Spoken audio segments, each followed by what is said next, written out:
Alrighty, so the time has come. This thing's arrived a couple of weeks ago, although I couldn't get into it straight away because I was still renovating the garage.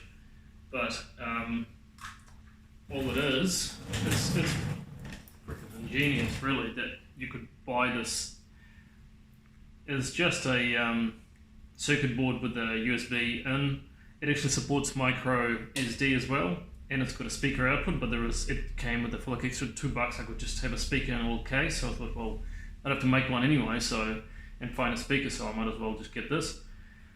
Anyway, except it didn't have a hole for the USB, so I just hacked one out.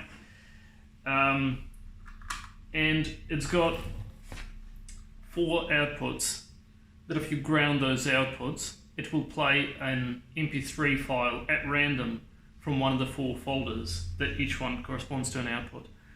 It's like exactly what I needed. My plan at this point is to one of the inputs, is going to connect to this motion sensor. The rest, I actually have these buttons that I still have not utilized for anything yet. So I'll at least one of these buttons is going to be hooked up to probably maybe when you make a purchase. But then I also have a button in here when you swipe your card and you close a circuit in the card reader. And of course the motion sensor is going to be the welcome kind of a soundbite set. So let's get into it. From memory, I think here black's the ground, and then just one of these. Fine choice. So that would have been whatever the preset is. But they've room for the good stuff. Sell your junk at Marcus Munitions. That's right, I found a whole bunch of sound bites when you sell your gear. Whatever it is, I'll take it. So it'll probably be one of the buttons, I suspect.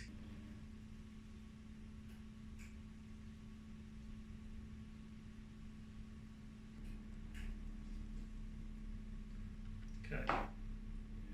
So there we go. I wonder if these little batteries don't have enough juice left in them, so I'll have to. It was much more. That click was a lot more convincing.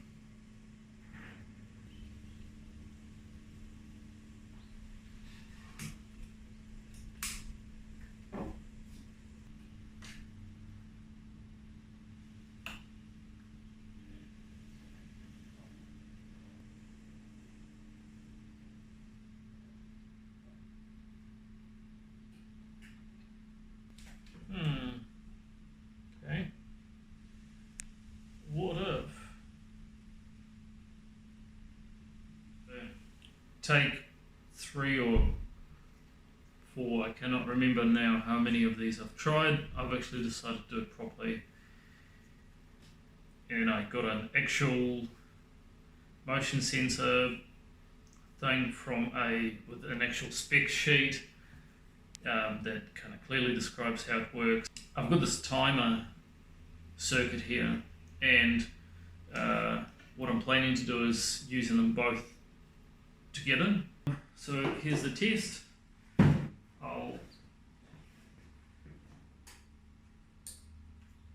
So there was the relay click.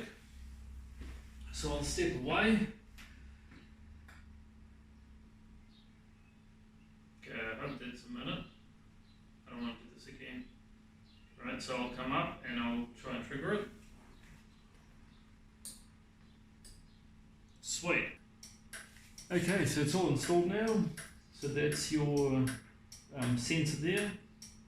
It's just sort of that little bubble thing's exposed in the bottom left corner. So what happens is the sensor detects motion, puts 12 volts into the timer. The timer closes for 1 second, which is what I've preset. The relay goes from the normally open, closes for 1 second, which triggers the MP3 player. At that point the relay closes, and no matter whether there is motion or not, the motion sensor then kind of locked up for the next 60 seconds or so At that point I can play around with other sounds or whatever.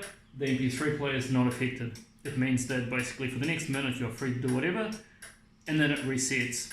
So then you can just leave it on and then it'll go off again in a minute. So it's not going to interrupt if you continuously move it in front of the machine as you would if you're interacting with it. It's not going to continuously override other voice inputs. So yeah, now I think it's time to test it.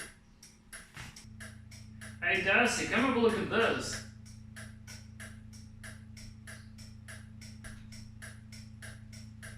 Hey, come have a look at this. I'll get out of here. That owl won't shut itself.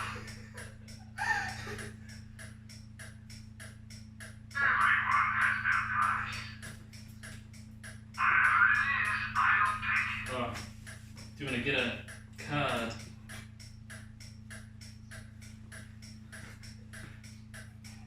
Did you want a bag for that? Cool, eh? Yeah. Did you like the motion sensor? Yeah. Awesome. Oh well, we know it works.